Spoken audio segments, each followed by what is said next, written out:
And are you refreshed? Yes. Good. You're ready to continue? Yes. I just had a quick question.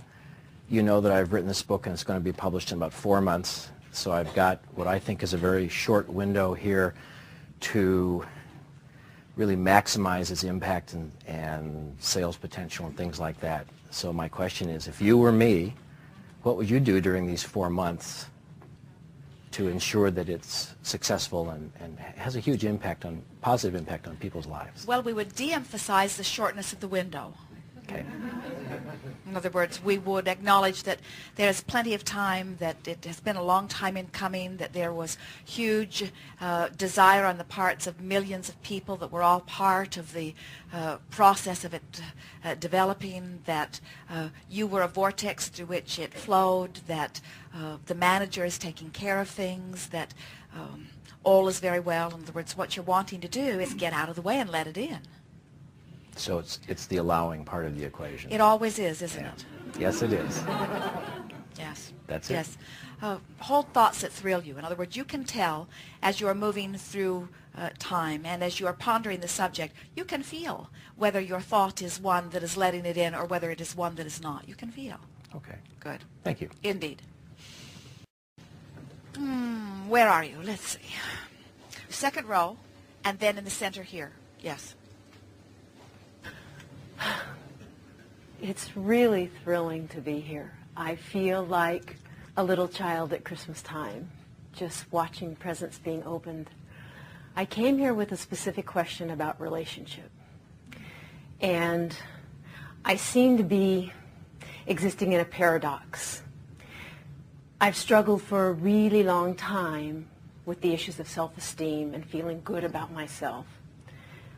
I see reflected from other people that I have gifts and talents, but I don't honor them in myself. And in order to prepare for the question, I want to do a rampage of self-appreciation, which is really difficult for me to do. Then it's not the best place to start. Oh. In other words, you're attempting what so many do. You're wanting to take the bull by the horns and sort of wrestle it to the ground and make it submit. And what we're wanting you to do is relax and not make such a big thing out of all of this. In other words, when someone says, I have these worthiness issues or I have this problem with self-esteem, what you are identifying is that often you are holding your attention or your focus upon self, and at that time you're not allowing the energy to flow. But then concluding that you're not good at that doesn't make you good at that. And so what you're wanting to do is just gradually and easily begin now reaching for the thought that feels best, reaching for the thought that feels best. Sometimes we think what happens is you get very good at psychoanalyzing everything. In other words, you conclude that I want this and it's not coming and it must be for that reason, and I want this and it's not coming and it must be for that reason. And you get in a very big scramble about what to do about things. And what we would say is don't try so hard to fix things and work a little harder about letting it in. So come back around to where you are and tell us what you want.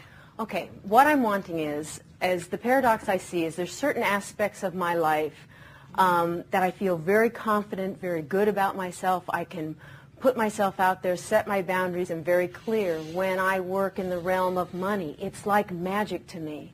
I can create it, I can budget it, I can move it. When I'm writing my songs or my poetry or training horses or dogs, all those realms I seem very confident. So what you're saying relative to those realms is that the ideas that you hold that you would call desire and the beliefs that you hold are all a vibrational match. Yes. In other words, there's no contradiction in energy there. Yes.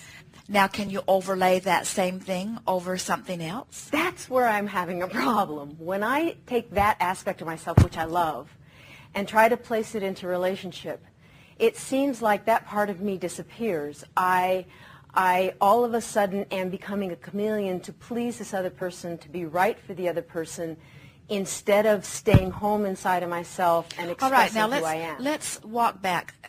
As you talk about dollars. Yes. So there's no one else to please there. In other words, you hold the idea and you find vibrational harmony with it and you allow the dollars to flow. Yes. When you're talking about training the horse or training the dog, you're not trying too hard to please them. In other words, you're holding the idea of what you are desiring, and as you are holding yourself in vibrational alignment with that, it occurs. Yes. And so when you come into a relationship where there is another person who has interests and desires and beliefs that you're considering, that's where you find it difficult to hold yourself in vibrational harmony with your own desire? Yes. It's not uncommon. In other words, the reason that this happens to you is because if someone is loving you, whether it is a grandmother or whether it is a lover, when someone is holding you as their object of attention, and they are feeling appreciation for what you are in this moment, then in that moment, they are connected to source energy. And since they are holding you as their object of attention, they're flooding that source energy all over you. And you say, ooh, this feels very, very good. And there is a natural desire to want to keep doing whatever it is you were doing that got them into that mode of appreciation, because there's a part of you that loves all this connection that everybody's doing.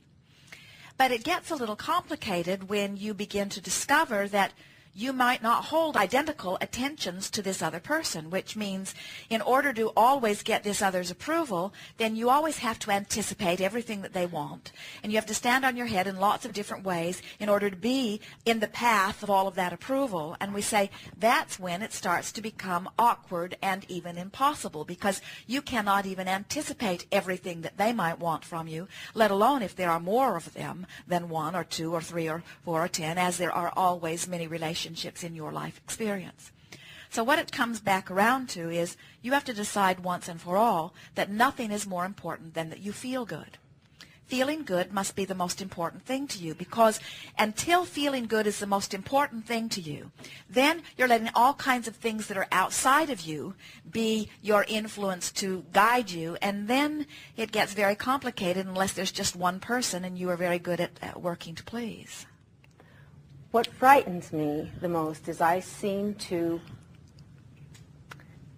become involved in one abusive, self-destructive relationship after another. Well, let us give you something here, and as you listen back to this recording, you will notice it, especially as we amplify it here. You are like so many people in that you are describing the reality of what you have been living. You've made so many declarative statements here, as if you are shouting to the universe, this is who I am and this is how it is for me. And the universe just cannot buck your current. In other words, when you've concluded that this is the way that it is, this is the way that it continues to be.